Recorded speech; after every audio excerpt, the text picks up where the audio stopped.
ដោយទទួលបានការអនុញ្ញាតដ៏ខ្ពង់ខ្ពស់ពីឯកឧត្តមនាយឧត្តមសេនីយ៍សថេត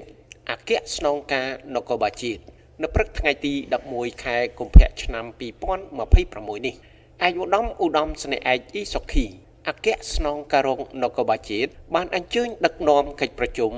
ស្ដាប់របាយការណ៍លទ្ធផលការងាររបស់នាយកដ្ឋានគ្រប់គ្រងសន្តិសុខឯកជននិងនាយកដ្ឋានប្រឆាំងភេរវកម្មនិងអក្រិតកម្មឆ្លងដែនប្រចាំខែមករានិងលើកទិសដៅការងារបន្តខែកុម្ភៈឆ្នាំ2026នៅអគ្គស្នងការដ្ឋាននគរបាលជាតិកិច្ចប្រជុំនេះមានការអញ្ជើញចូលរួមពីឯកឧត្តមស្នេហ៍ឯកលឹមសុខារស្មីប្រធាននាយកដ្ឋានគ្រប់គ្រងសន្តិសុខឯកជននិងឯកឧត្តមស្នេហ៍ឯកធូសារឿនប្រធាននាយកដ្ឋានប្រឆាំងភេរវកម្មនិងអក្រិតកម្មឆ្លងដែននិងលោកស្រីឧត្តមស្នេហ៍វរៈស្នេហ៍អនុប្រធាននាយកដ្ឋានលោកនាយការិយាល័យនិងមន្ត្រីពាក់ព័ន្ធនៃនាយកដ្ឋានទាំងពីរជាច្រើនរូបផងដែរបន្ទាប់ពីឯកឧត្តមស្នេហ៍ឯកលឹមសុខារស្មីប្រធាននាយកដ្ឋានគ្រប់គ្រងសន្តិសុខឯកជន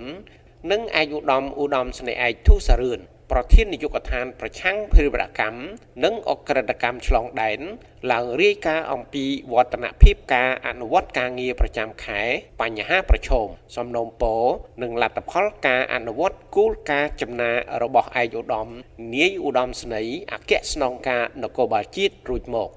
ឯកឧត្តមស្នេហ៍ឯកអ៊ីសុខីអគ្គស្នងការរងនគរបាលជាតិបានឯកភាពនិងបានវិតម្លៃខ្ពស់ចំពោះរបាយការណ៍របស់នាយកដ្ឋានទាំងពីរដែលបង្ហាញអំពីលទ្ធផលការងារដែលសម្រេចបានក៏ដូចជាបញ្ហាប្រឈមមួយចំនួនដែលត្រូវបន្តយកចិត្តទុកដាក់និងខិតខំប្រឹងប្រែងបន្តឲ្យកាន់តែល្អប្រសើរបន្ថែមទៀតឯកឧត្តមស្នេហ៍ឯកអ៊ីសុខីបានកោតសរសើរដល់នាយកដ្ឋានសន្តិសុខឯកជនដែលកន្លងមកគ្រប់គ្រងសភាពការសន្តិសុខសុវត្ថិភាពបានយ៉ាងល្អជាពិសេសបានបើកវគ្គបណ្ដុះបណ្ដាលមុខជំនាញសន្តិសុខដល់ភ្នាក់ងារសន្តិសុខពង្រឹងសមត្ថភាពចំណេះដឹងបានយ៉ាងល្អជាមួយគ្នានោះឯកឧត្តមអគ្គស្នងការរងនគរបាលជាតិក៏បានលើកសរសើរដល់នាយកដ្ឋានប្រឆាំងភេរកម្មនិងអក្រិតកម្មឆ្លងដែន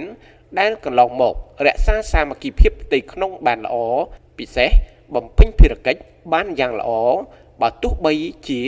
មានបញ្ហាស្មុគស្មាញខ្លះជាបញ្ហាសកលលោកក៏ដោយក៏វាបានជះឥទ្ធិពលក្នុងតំបន់ផងដែរឯកឧត្តមស្នេហ៍ឯកអ៊ីសុខីក៏បានដាក់ទិសដៅបន្តសម្រាប់នាយកដ្ឋានទាំងពីរយកទៅអនុវត្តដូចខាងក្រោម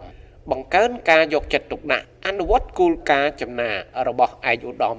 នាយឧត្តមស្នេហ៍អគ្គស្នងការនគរបាលជាតិបង្កើនការយកចិត្តទុកដាក់ប្រម៉ែប្រមូលព័ត៌មានតាមរយៈវិធានការជំនាញដើម្បីបញ្ចូលទិន្នន័យក្នុងការគ្រប់គ្រងបទល្មើសបន្តពង្រឹងកិច្ចសហការល្អជាមួយបណ្ដាស្ថានទូតដើម្បីចែករំលែកព័ត៌មានសន្តិសុខជាតិអន្តរជាតិភេរកម្មអក្រិតកម្មឆ្លងដែននិងការពង្រឹងសន្តិសុខក្នុងព្រឹត្តិការណ៍ផ្សេងៗបន្តយកចិត្តទុកដាក់ចាត់វិធានការច្បាប់និងវិធានការរដ្ឋបាលចំពោះក្រុមហ៊ុនផ្ដល់សេវាសន្តិសុខឯកជននិងសហគ្រាសគ្រឹះស្ថាន